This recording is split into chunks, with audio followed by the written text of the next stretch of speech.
Como nós vimos agora há pouco, um estudo da rede Pensan mostra o tamanho do drama que é a fome no Brasil do governo Bolsonaro. E para falar sobre os resultados desse estudo, eu vou agora conversar com Renato Maluf, que é coordenador da rede Pensan. Boa noite, Renato, seja bem-vindo aqui no nosso jornal, tudo bom? Boa noite, obrigado, sim, tudo bem. Bom, Renato, eu quero começar te perguntando, o que significa esse quadro trágico e muito triste da fome para milhões de crianças no país?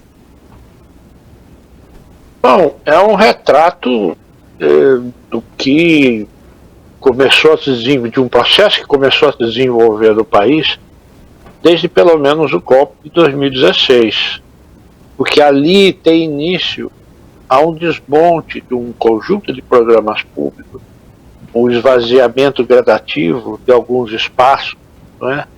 Ao lado de uma crise econômica que vinha se agravando. Os dados do IBGE mostram que já em 2017 e 2018 iniciou-se uma reversão da tendência de crescimento da segurança alimentar, portanto de decrescimento da insegurança alimentar desde 2003. Então, o nosso inquérito, o que ele mostra é que essa reversão e esse agravamento progressivo da situação, que já vinha desde aquela época, ele acabou se acentuando nesse contexto da pandemia. Lembrando, então, portanto, não é a pandemia que explica o processo que é anterior, mas a pandemia agrava. E por que a pandemia agrava? Ela agrava pelo modo como o governo atual lidou com ela. O modo como o governo atual lidou com o desemprego crescente.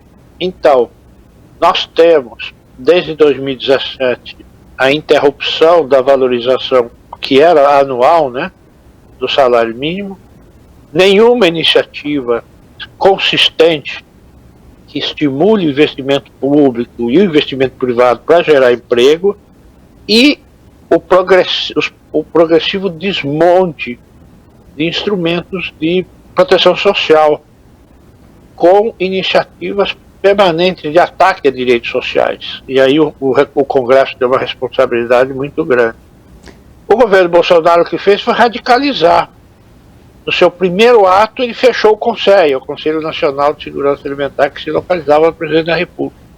Iniciou o esvaziamento da Câmara Interministerial.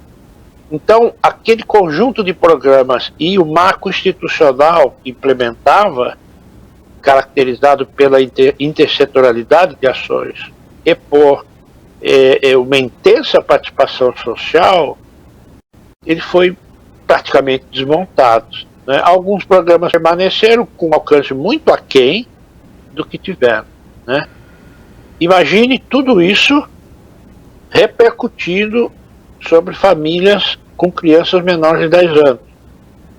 Então, esse aspecto que você mencionou, ele mostra um lado trágico da sociedade brasileira, que é uma sociedade que torna mais vulneráveis famílias que têm crianças. Ora, isso é de fato uma coisa muito grave, né?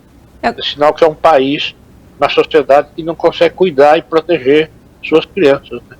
E agora, Renato, nessa mesma pesquisa também foi revelado a relação direta, né, entre a falta de alimento e o emprego informal e também o desemprego. Qual que é a responsabilidade do atual governo no Brasil que incentiva o emprego sem carteira assinada? Essa é uma relação, é uma das principais relações diretas que se pode fazer com base no nosso inquérito. O nosso inquérito deixou evidente que emprego, nível de renda, salário, portanto, são determinantes fundamentais da capacidade de acesso aos alimentos. Você tem um governo que não se contrapôs à tendência que já vinha de desemprego crescente, que não só não se contrapôs, como acabou, podemos dizer, estimulando uma tendência também forte de precarização do mundo do trabalho. O que é isso? Quando se fala de emprego informal, é uma forma até um pouco marota de medir trabalho mal pago. trabalho precário e incerto. Isso é o que chama a estatística de emprego informal. Essas circunstâncias tornaram a condição das famílias de completa vulnerabilidade. Elas foram vulnerabilizadas por isso.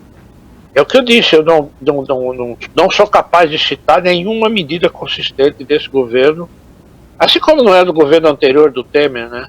Medidas consistentes de promoção do emprego formal, de enfrentamento da precarização do mundo do trabalho. Isso é uma relação muito direta. O nosso inquérito mostra que, e isso, veja só, agora nós divulgamos os dados por estado, né? Mas lá no inquérito nacional já mostrava isso. Famílias que tinham uma renda de um salário mínimo por mês per capita, que não é muita coisa, já estavam numa condição melhor de segurança alimentar. Então veja, mesmo com o salário mínimo desvalorizado, bastava um salário mínimo per capita para que a família se encontrasse numa condição melhor. E nem isso nós tivemos, né? Apenas 42%, 3% das famílias podem ser consideradas em segurança alimentar, ao passo que 33 milhões de brasileiros convivem com a fome.